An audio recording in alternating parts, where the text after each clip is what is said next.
సింహపురి తిరగబడింది. చరిత్ర తిరగరాయబడుతుంది.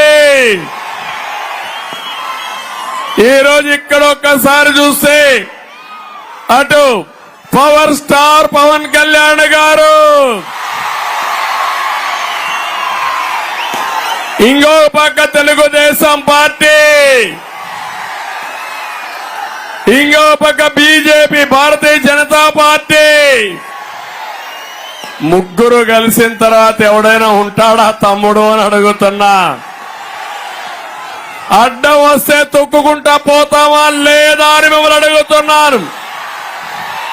మీరు సిద్ధమా అని మిమ్మల్ని అడుగుతున్నా.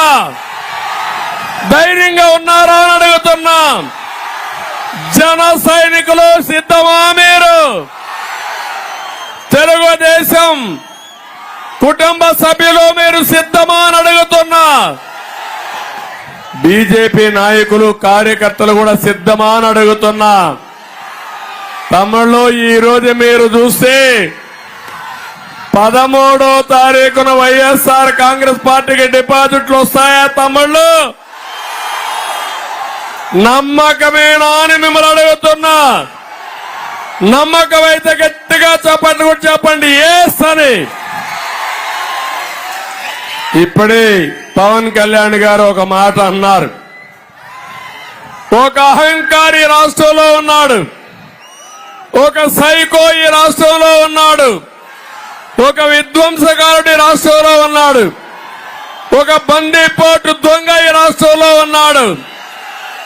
13వ తారీఖున అంతం చేయడానికి, అంతం పలకడానికి మీరు సిద్ధమా తమ్ముళ్ళు అని మిమ్మల్ని అడుగుతున్నా. ఎందుకంటే ఈ యువత భవిష్యత్తు నా బాధ్యత, పవన్ కళ్యాణ్ గారి బాధ్యత. మీకు బంగారు భవిష్యత్తు చూపించడం మా బాధ్యత. మా మీద మీకు నమ్మకం ఉందా అని అడుగుతున్నా. నమ్మకం ఉంటే చేతుల పైకి సంఘీభావం తెలియజేయండి. పిల్లలు కూడా అటు జనసేన కండువా, ఇటు తెలుగుదేశం పార్టీ జెండా, ఆ ఉత్సాహం చూస్తా ఉంటే ఎవరికి అర్థం కావడం లేదు ఏం జరుగుతా ఉంది సింహపురిలో అని. ఇదే పరిస్థితి రాష్ట్రం అంతా ఉంది. తమ్ముళ్ళు రాసి పెట్టుకోండి. 13 ఎన్నికలు జరుగుతాయి. జూన్ 4వ తారీఖున రిజల్ట్స్ వస్తాయి. 25కు 24 వీలైతే 25 పార్లమెంట్లు మనమే గెలుస్తున్నాం. 160 పైబడి అసెంబ్లీ సీట్లలో కూడా గెలుస్తున్నామని చెప్పి నేను మీకు తెలియజేస్తున్నా.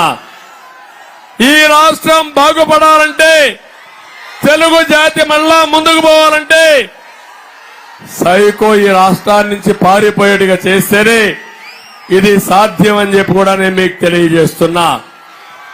ఒకే విషయం మిమ్మల్ని కోరుతున్నాను.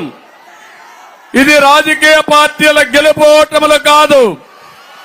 తెలుగు జాతి గెలుపు ఓటములు, ఆంధ్రప్రదేశ్ రాష్ట్రం గెలుపు ఓటమని చెప్పి కూడా నేను మీకు తెలియజేస్తున్నా. రేపు జరిగే ఎన్నిక ధర్మానికి అధర్మానికి జరుగుతున్న ఎన్నిక.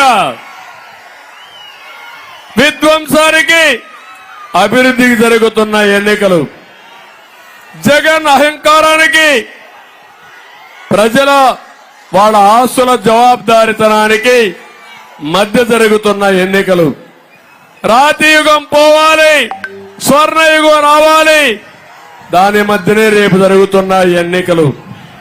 ఒక్క మాటలో చెప్పాలంటే బందిపోటుకి 5 కోట్ల ప్రజానీకానికి జరుగుతున్న యుద్ధం అని చెప్పి కూడా నేను మీకు తెలియజేస్తున్నా. రేపే పోస్టల్ బ్యాలెట్లు ప్రారంభం అవుతున్నాయి. ఉద్యోగస్తులందరినీ కోరుతున్నా, తమ్ముళ్ళు 95%, వీలైతే 100కు 100% జనసేన, తెలుగుదేశం, బీజేపీ అభ్యర్థులు గెలిపించమని ఈ సింహపురి మీటింగ్ లో నర్తన సెంటర్ నుంచి పిలిపిస్తున్నానని చెప్పి కూడా